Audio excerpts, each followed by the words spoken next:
Assalamualaikum warahmatullahi wabarakatuh. Bismillah walhamdulillah wassalatu wassalamu ala rasulillah wala hawla wala quwwata illa billah, amma ba'du. Para pemirsa, para santri dan alumni yang berbahagia, alhamdulillah pada kesempatan kali ini saya dapat kembali hadir untuk mengisi program Jumat Berkah di ASK Channel ini dengan harapan mudah-mudahan apa yang kita lakukan senantiasa mendapatkan ridha Allah Subhanahu wa taala dan segala aktivitas kita senantiasa berada dalam lindungannya. Para pemirsa, para santri dan alumni, sebelumnya marilah kita panjatkan puji syukur yang sedalam-dalamnya kehadirat Allah Subhanahu wa taala, di mana sampai detik ini kita masih merasakan nikmatnya nafas keimanan, nafas keislaman, serta nafas kemerdekaan. Sebagaimana kita ketahui bersama dan sebagaimana pula kita telah melalui bersama, 2 hari yang lalu kita telah memperingati Hari Kemerdekaan Indonesia yang ke-77. Ini pertanda bahwa kemerdekaan Indonesia sudah menjelang 1 abad, dan itu berarti kemerdekaan yang kita miliki sudah cukup dewasa dan pada semestinya kita telah melaksanakan dan merasakan kemerdekaan yang sebenar-benarnya. Para pemirsa, para santri dan alumni yang berbahagia, pada kesempatan kali ini saya ingin mengajak untuk sedikit merenung tentang apa itu sebuah kemerdekaan. Sebagaimana disampaikan oleh Syekh Mustafa Al-Walayaini dalam sebuah kitabnya yang bernama Idhatun Nasyi'in, maka kemerdekaan itu terbagi menjadi 4 macam. Yang pertama adalah huriyatul fardih atau huriyatul syakhsiyah, yaitu kemerdekaan individu. Kemudian yang kedua adalah huriyatul jamaah, kemerdekaan untuk bermasyarakat.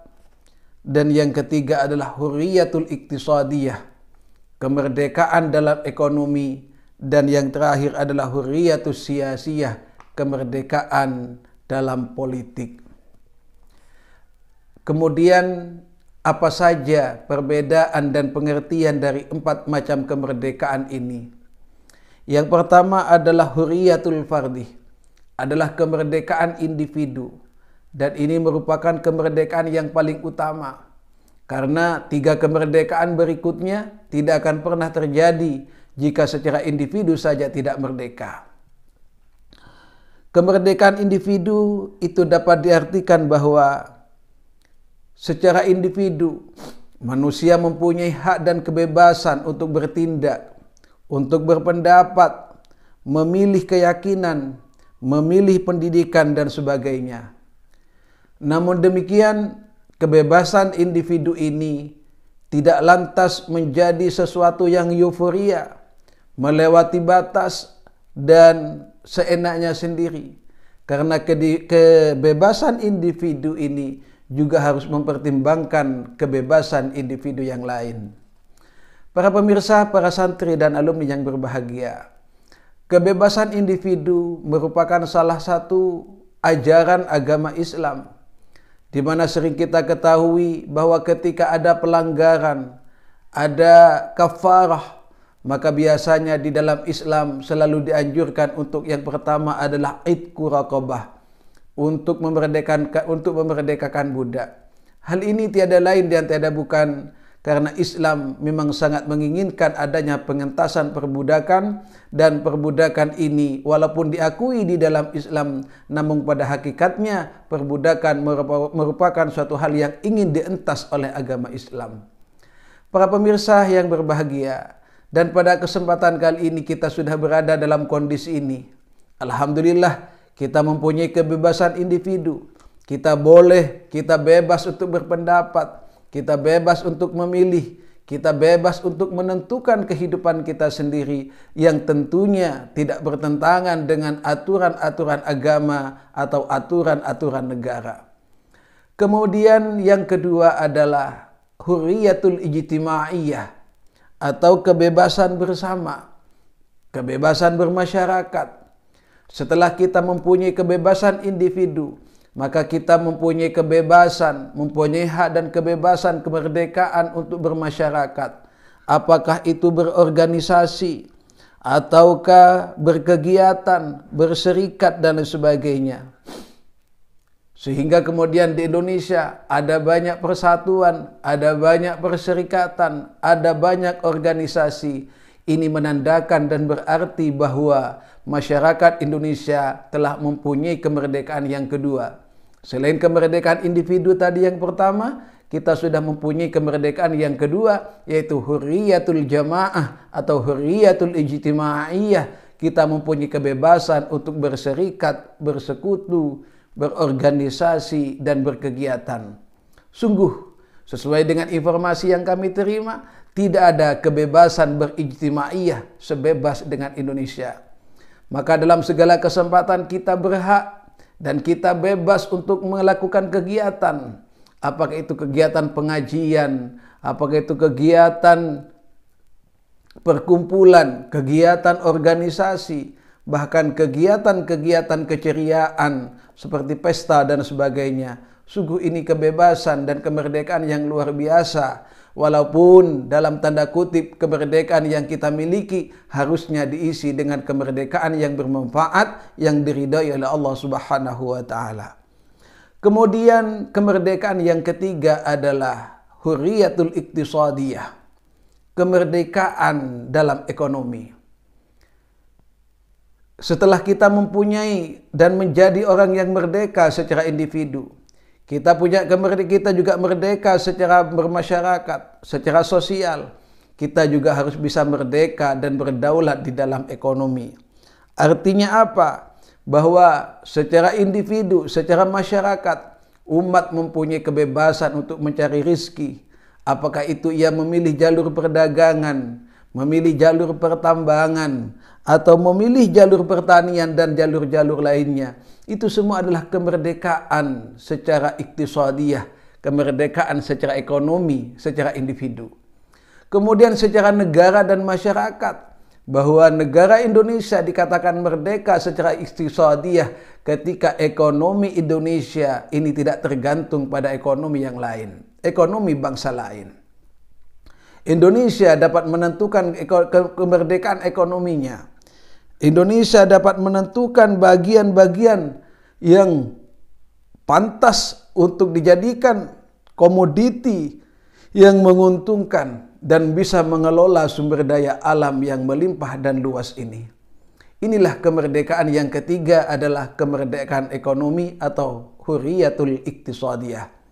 Kemudian yang keempat disebutkan bahwa macam kemerdekaan yang keempat adalah hurriyatus siyasiyah, yaitu kemerdekaan secara politik. Bahwa setiap umat, setiap bangsa dan negara itu berhak dan bebas untuk menentukan peta politiknya dan menentukan peraturan dan perundang-undangan yang akan digunakan di dalam negaranya. Alhamdulillah, menurut sepengetahuan kami sementara, alhamdulillah Indonesia sudah memiliki empat-empatnya ini. Bahwa Indonesia, rakyat Indonesia yang pertama sudah merdeka secara individu, merdeka secara bermasyarakat dan organisasi. Kemudian yang ketiga, merdeka secara ekonomi, bahwa tidak ada satupun manusia di Indonesia yang dipaksa harus A, B, C dan seterusnya, tetapi semuanya bebas menentukan bagaimana memperoleh ekonomi yang sebaik-baiknya. Kemudian yang keempat, Indonesia sudah bisa menentukan tentang bagaimana kondisi Indonesia, politik Indonesia, aturan undang-undang negara Republik Indonesia, semua ditata dan dibuat oleh negara dan rakyat Indonesia untuk negara itu sendiri.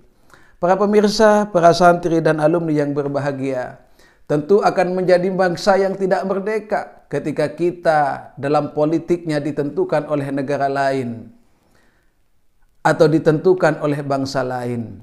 Maka dengan ini setidaknya memperingati 77 tahun Indonesia merdeka, kita harus bisa merasakan dan menikmati 4 macam kemerdekaan yang telah disampaikan oleh Imam Mustafa Al-Ghulayaini ini. Para pemirsa, para santri dan alumni yang berbahagia, Namun demikian ada satu catatan yang tentunya ini sangat miris jika dibiarkan dan kita harus entaskan dan harus kita hilangkan. Apa itu? Walaupun kita merdeka secara individu, kita merdeka secara berjemaah masyarakat, secara sosial, kita merdeka secara ekonomi, dan bahkan kita merdeka secara politik bangsa dan negara. Namun yang menjadi catatan utama masih seringkali di antara kita masih terjajah dan belum merdeka dalam pikiran. Seringkali di antara kita bahwa kita tidak percaya diri dengan negara kita. Kita tidak percaya diri dengan ekonomi kita. Kita tidak percaya diri dengan organisasi kita. Bahkan tidak percaya diri dengan dirinya sendiri. Itu adalah manusia yang masih terjajah secara akal dan pikiran. Bahkan seringkali kita membanggakan orang lain. Kita membanggakan organisasi lain. Membanggakan ekonomi negara lain. Bahkan membanggakan negara lain. Dan justru mengolok dan menghina negara kita sendiri. Itu artinya kita masih terjajah secara akal dan pikiran. Para pemirsa, para santri dan alumni yang berbahagia, tentu sangat ironi dan miris ketika kita bangga dengan pendapatan tetangga yang mempunyai pendapatan satu bulan besarnya 5 juta misalnya, tetapi kita tidak pernah bangga bahwa kita mempunyai penghasilan satu bulan walau besarnya 500.000. Bagi saya secara pribadi, lebih baik kami punya pendapatan 500.000 tetapi itu milik kami sendiri daripada kami bangga dengan pendapatan tetangga yang 5 juta tetapi itu milik tetangga dan milik orang lain. Inilah yang harus kita perkuat. Secara patriotis kita harus bangga kepada negara kita sendiri, kita harus bangga kepada rakyat dan bangsa sendiri, bahkan harus bangga dan percaya kepada diri sendiri. Para pemirsa, para santri dan alumni yang berbahagia, ini tentu menjadi catatan bagi kita semua untuk terus memperbaiki diri di usianya yang sudah ke-77 ini. Mudah-mudahan Indonesia menjadi negara yang semakin maju, berkah dan bermanfaat, makmur, aman dan sentosa. Amin Allahumma amin. Para pemirsa, para santri dan alumni yang berbahagia, inilah sekilas renungan tentang kemerdekaan yang semestinya kita syukuri dan kita rayakan dengan sebaik-baiknya untuk kemudian menumbuhkan diri kita rasa percaya diri sehingga terjalin kebersamaan, terbangun kekuatan untuk selanjutnya kita menjadi bangsa dan negara yang berdaulat, yang bisa menentukan arah dirinya sendiri untuk kemudian kita dapat menggunakannya sebagai beribadah kepada Allah Subhanahu wa taala dengan sebaik-baiknya. Para pemirsa, para santri dan alumni yang berbahagia, demikian yang bisa saya sampaikan, kurang lebihnya mohon maaf. Ihdinas siratal mustaqim. Wassalamualaikum warahmatullahi wabarakatuh.